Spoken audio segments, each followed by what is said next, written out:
Noam, if you could respond to what Jeremy said, and also you have written extensively about the killing of Osama bin Laden, and I was wondering if you could comment on that.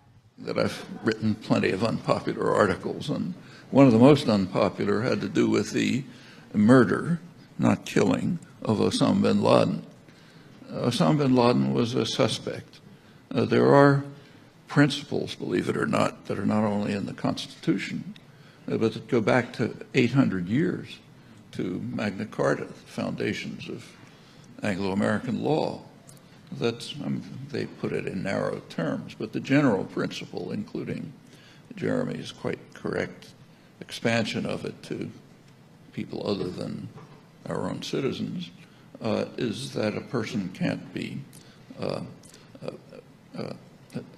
punished by the state without due process of law and a speedy trial by his peers. Well, it's a reasonable principle. It's in the Constitution. It was narrow, if you look.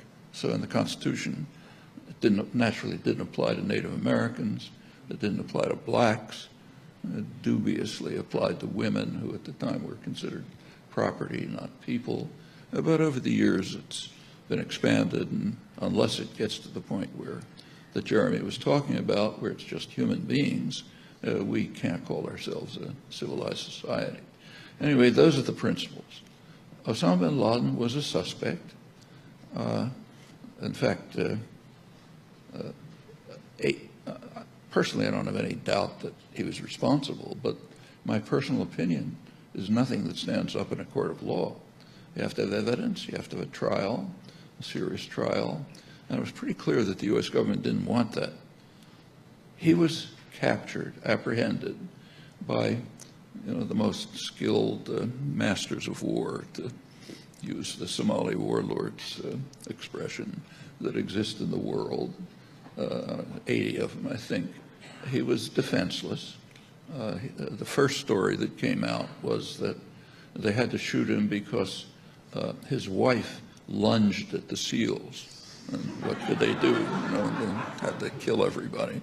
But that story was later withdrawn. There was nothing. He was just apprehended, defenseless, murdered, body thrown into the ocean, leaving obvious questions as to why.